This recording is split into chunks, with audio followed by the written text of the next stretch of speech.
अब बेटा Carnot engine का जो डिस्कशन है उसके अंडर में हम लोग को पहले ध्यान रखना पड़ेगा रिवर्सिबल प्रोसेस क्या होता है, इरिवर्सिबल प्रोसेस क्या होता है ना। बिगिनिंग में जैसे एनसीईआरटी में पहले दिया रिवर्सिबल इरिवर्सिबल प्रोसेस। तो क्या होता है कि देखो सराउंडिंग एंड सिस्टम्स के साथ ओके कोई मतलब एक चीज कांस्टेंट हो गया, टेम्परेचर कांस्टेंट हो गया, तो हम लोग उसको बोलते हैं कि रिवर्सिबल प्रोसेस। मतलब ड्यूरिंग द प्रोसेस मान लो रिटर्न कर पा रहे अपने पोजीशन में तो उसको रिवर्सिबल प्रोसेस बोलेंगे।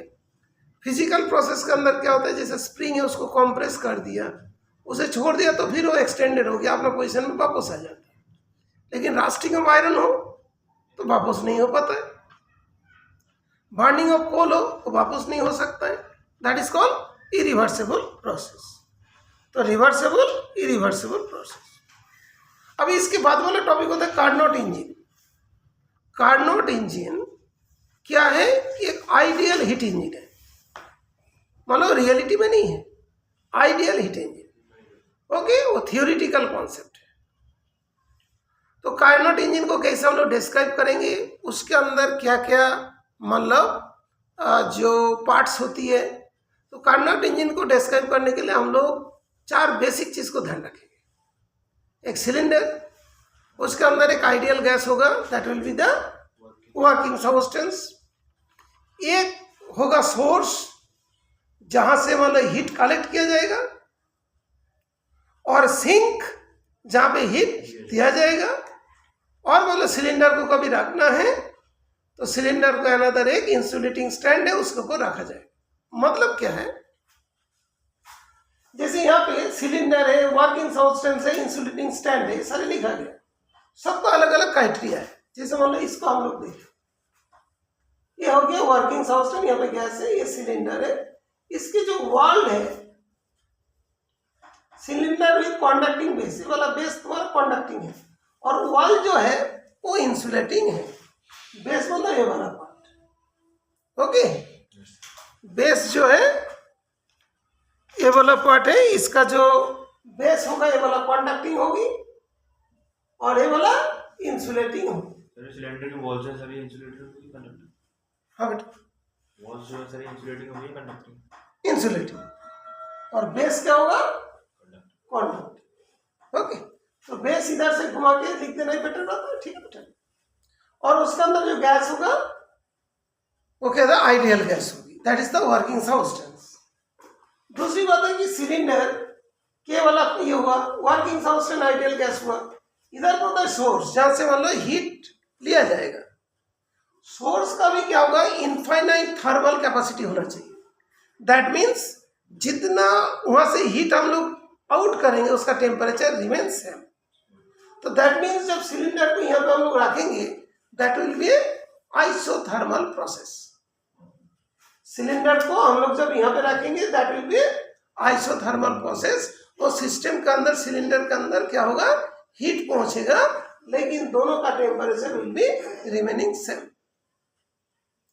जो ग्राफ में दिखाया जाता है, यहाँ पे प्रेशर, यहाँ पे वॉल्यूम का इंडिकेटर डायग्राम।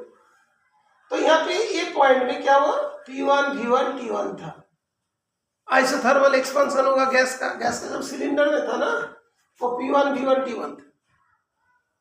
अभी उसमें यहाँ पे इसको रखा गया तो क्या हुआ, आइसोथर्मल एक्सपेंशन हुआ। तो उसमें क्या चेंज हुआ, P1 से P2 हुआ। तो ये देखो इससे थोड़ा नीचे है ना, ये भी देख लो बेटा, P1 से P2 हुआ, V1 से V2 हुआ, V2 वाला इधर बढ़ा, वॉल्यूम तो बढ़ा लेकिन प्रेशर थोड़ा घटा, ठीक है। तो डायग्राम बनाने के टाइम में थोड़ा नीचे रहेगा जो बोला है। उसके बाद क्या होता है कि इसी को उसके बाद हम लोग मान लो कि उसको यहाँ पे रख दें तो क्या होगा, वो एक्सपेंशन हो रहा था ना, और भी कुछ एक्सपेंशन होगा। किस प्रोसेस में, एडियाबैटिक प्रोसेस में एक्सपेंशन होगा। लेकिन जब एडियाबैटिक प्रोसेस में एक्सपेंशन होगा तब गैस खुद एक्सपांड हो रहा है, गैस खुद एक्सपांड हो रहा है, तो उसमें टेम्परेचर में चेंज आएगा। तो टेम्परेचर में चेंज हो गया, ठीक है। और जो प्रेशर और भी रिड्यूस हो जाएंगे और वॉल्यूम बढ़ते जाएंगे, टेम्परेचर घट गया। ओके, ये वाली बात है। इसके बाद यहाँ पे आने के बाद इसमें क्या, isothermal compression. Isothermal compression that means इस सिलेंडर को अभी हम लोग सिंक में रखेंगे। ओके, इसका भी टेम्परेचर T2 था, इसका टेम्परेचर T2 हो गया तो T2 ही रहेंगे। तो इस जगह पे जब भी हम लोग सिंक पे रखेंगे तो क्या होगा, इसमें से हीट इसके अंदर आएगा, सिंक के अंदर जाएगा, लेकिन टेम्परेचर में कोई भी डिफरेंस नहीं होगा। तो नहीं होगा तो उसको क्या बोलेंगे, आइसोथर्मल कंप्रेशन। उसमें गैस कंप्रेस हो रहा है।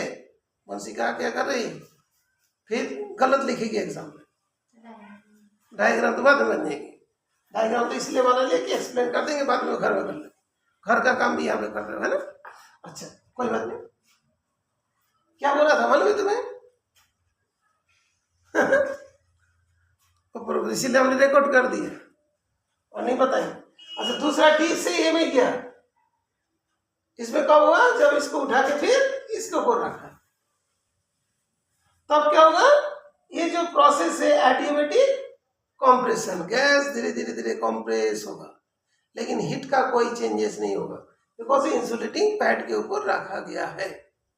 ओके, तो उसमें क्या होगा, एडियोमेटिक कंप्रेशन होगा।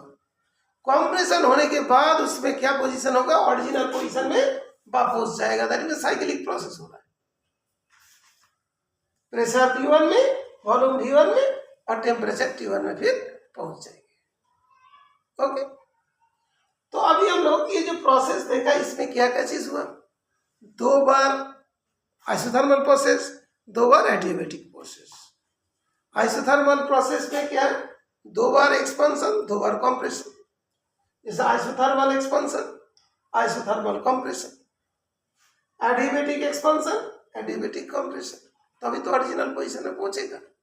जिस तरीका से भरा था उसी तरीका से उसको कंप्रेस करना, ठीक है। तो अभी देखो स्टेप 1 जब लिखेंगे, स्टेप 1 की बात करेंगे, स्टेप 1, स्टेप 2, स्टेप 3 फिर हम अभी लिखाएंगे। उसके बाद उसके पूरा जो कैलकुलेशन होगा, फिर एफिशिएंसी हम लोग उसमें से करेंगे। लेकिन आज का टाइम तो इतना तक ही हो जाता है, लेकिन स्टेप 1 क्या होगा वो थोड़ा बहुत लिखाएंगे स्टेप 1। फिर नेक्स्ट टाइम जब हम लोग कहोगे, फिर हम लोग को फिर डायग्राम बनाना पड़ेगा, ग्राफ, फिर स्टेप 2, स्टेप 3 ऐसे करके होंगे। दैट मीन्स टुमारो, ठीक है। तो पहले स्टेप 1 को कैसे करके लिखना पड़ता है वो लिखाते। हाँ बेटा, कार्नोट इंजन की जो बात कर रहा था थोड़ी देर पहले, तो हो गया था, ठीक है। तो कार्नोट इंजन में ये सब चीज के बारे में आ रहा था कि क्या कौन क्या करता है। अभी जब मतलब कार्नोट साइकिल आती है, तब मतलब और उसके स्टेप को बताना पड़ता है। जैसे स्टेप 1, इसको यहाँ पे रखेंगे, है ना, और हीट मिलती गैस एक्सपांड करेगा। और किस तरीके से एक्सपांड करेंगे, आइसोथर्मल वे में। दैट मीन्स जो हीट जाएगा उसको एक्सपांशन में काम करेंगे, टेम्परेचर नहीं बढ़ाएंगे। तो क्या हुआ, यहाँ पे जो गैस में जितना हीट जा रहा है वो क्या होगा, गैस का एक्सपांशन में यूटिलाइज होगी, इसी मतलब उसका कोई टेम्परेचर में चेंज नहीं होगा। तो कांस्टेंट टेम्परेचर में वो हीट को एब्जॉर्ब कर रहा है। तो क्या नाम है इसका, आइसोथर्मल प्रोसेस। Okay, clear. तो अभी जब एक्सपांड कर रहा है उसका तो वॉल्यूम बढ़ते जा रहा है, प्रेशर रिड्यूस हो रहा है, लेकिन टेम्परेचर सेम रहेगा। और आइसोथर्मल प्रोसेस में वर्क डन का क्या फॉर्मूला होता है, nRT1 इन log V2 upon V1। Area किसका हुआ, ए वाला एरिया हुआ, यहां से यहां तक जा रहा है ना, ABMKA।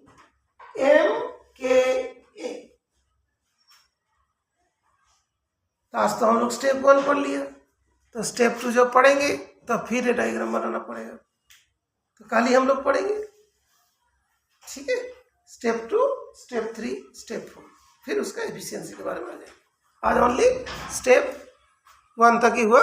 स्टेप 2, स्टेप 3, स्टेप 4 तुम लोग पढ़ के आओगे, हैं।